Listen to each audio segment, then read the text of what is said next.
Nah, sekelas relawan saja ya, yang merasa memiliki Anies itu pun nggak ngerti ini Anies apa. Oke, B.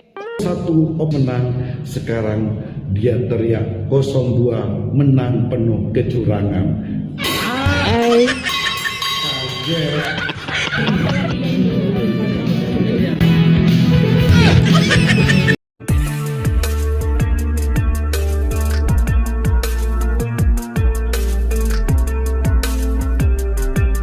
Assalamualaikum warahmatullahi wabarakatuh pemirsa, selamat datang kembali di channel Ujang Halu.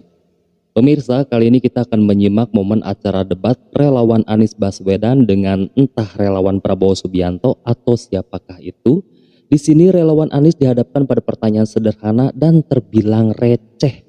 Namun relawan Anies terlihat kesulitan memberikan jawaban, malah muter-muter bahkan bernarasi yang tidak akurat dengan pertanyaan yang diberikan. Ketidakmampuannya untuk merespon pertanyaan sederhana tersebut membuatnya spontan dipermalukan di acara tersebut dong. Mari kita simak videonya. Sebutkan, apa sih yang membuat kalian senang terhadap Anies? Apa sih kelebihannya? Apa sih yang sudah dia lakukan sesuai dengan janjinya dia? Itu nggak ada satupun yang bisa menjawab ya. Apa kelebihan Anies? Oke, coba kita tanya langsung ya sama apa kelebihan Anies dari apa yang sudah dijanjikan? Nah itu kan selama ini belum terjawab. Yang selalu dijawab adalah bahwa beliau orang hebat, beliau santun dan segala macam hal-hal yang tidak sesuai dengan apa yang ditanyakan. Oke, boleh ditanggapi dari pendukungnya Anies Baswedan? Ini ada relawan Anies dan juga ada relawan Abdi Rakyat. Mas kalau boleh saya langsung menanggapi ya, kenapa kemudian Anies Baswedan adalah salah satu sosok yang punya potensi besar memimpin bangsa ini. Sebelum sana tanggapi ini dulu mungkin. Apa kelebihan Anies yang terkait dengan kelebihannya? Saya pikir dari awal kami mendukung Anies Baswedan gitu untuk menjadi gubernur DKI. Yang pertama adalah karena Indonesia sedang menghadapi krisis keadilan sosial. Kita bicara pemerataan, kita bicara pemerataan pembangunan, kita bicara kemudian Indonesia harus maju dalam sektor apapun, tapi kita selalu lupa bahwa ada problem keadilan sosial.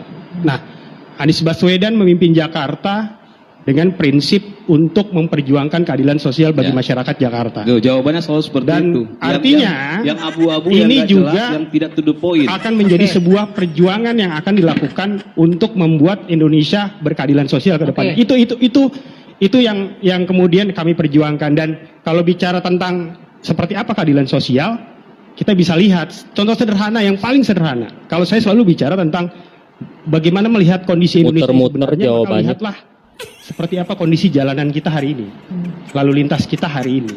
Apa yang sudah dilakukan oleh Anies saat ini adalah misalnya sudah memberikan kesempatan kepada pejalan kaki misalnya dengan membuat trotoar yang sehingga kemudian orang bisa mengakses trotoar tersebut dan menjadi aman untuk berjalan kaki. Terus kemudian juga ada jalur sepeda yang dibuat. Itu satu contoh.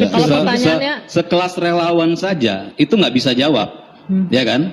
Apalagi bagaimana tuh orang-orang yang di bawah. Artinya orang-orang yang di bawah ini diberikan mimpi kosong, ya, diberikan informasi-informasi sesat dalam tanda kutip, ya. Sehingga ketika saya tanya pun mereka akhirnya bereaksi emosi. Kenapa? Karena mereka merasa ketika saya bertanya seperti itu seperti kayak menohok mereka gitu. Nah, sekelas relawan saja ya, yang merasa memiliki Anies itu pun nggak ngerti ini Anies apa. Oke, B. Padahal kan receh banget ya pertanyaannya itu. Apa sih kelebihan Anies Baswedan dari apa yang sudah dijanjikan? Kalau ini relawan tahu betul Bapak Anies pasti akan menjawab dengan sangat mudah, bukannya menjawab pertanyaan ini dengan narasi yang muter-muter dan tidak relevan dengan pertanyaannya gitu ya.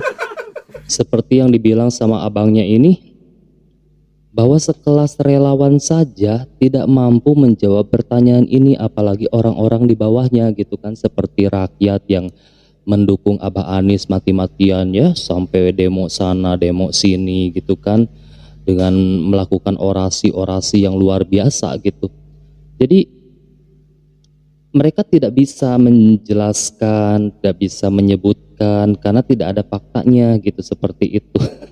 Dan abangnya ini bilang katanya nih rata-rata seperti ini, jawabannya tuh abu-abu semua gitu, kebanyakan seperti ini. Ya memang seperti itulah yang sudah kita lihat ya, bahwa pendukungnya Abah itu kebanyakan tuh narasinya tuh muter-muter gitu ya.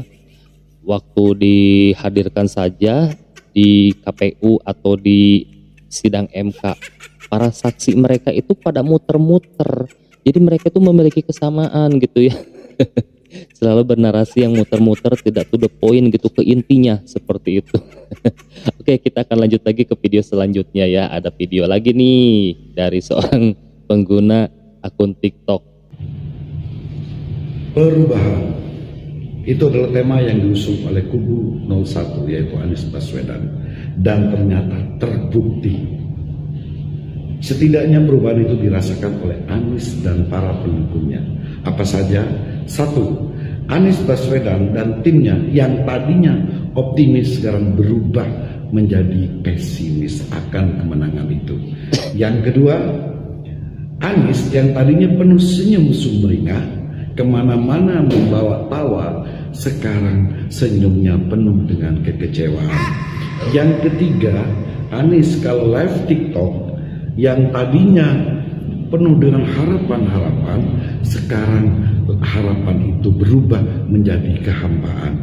Yang keempat, pendukungnya yang tadinya teriak 01 optimis menang, sekarang dia teriak 02 menang penuh kecurangan.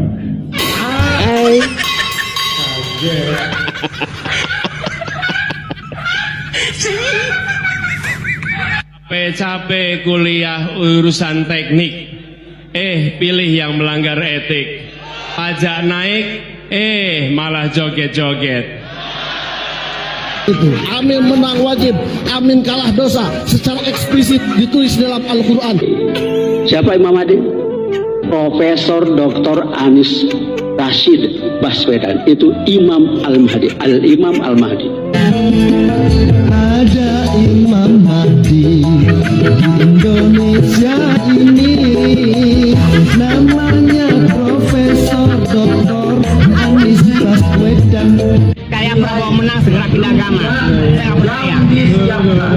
Ya, saya yang percaya menang itu adalah Anies Baswedan. Karena Allah tidak ridho Prabowo jadi presiden. Waktu saat kampanye bukannya berzikir malah berjoget-joget nggak jelas. Allah sudah menakdirkan. Bapak Anies presiden. Apalagi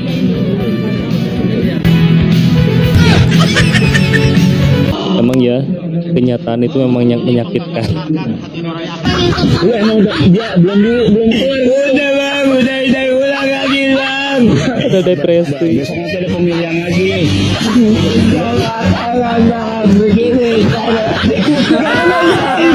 Yang ingin saya katakan adalah jangan terlampau menghibur diri juga. Ini kemenangan Prabowo Subianto dan Gibran. Jadi yang kalah nangis-nangis saja. Jangan pura-pura bahagia. Nangis saja. 1, silakan nangis. Lepaskan, 3, keluarkan ya Mas Adi. ketimbang jadi bisul, ketimbang jadi penakit, ya kan, pura-pura bahagia. Tumpahkan setumpah-tumpahnya.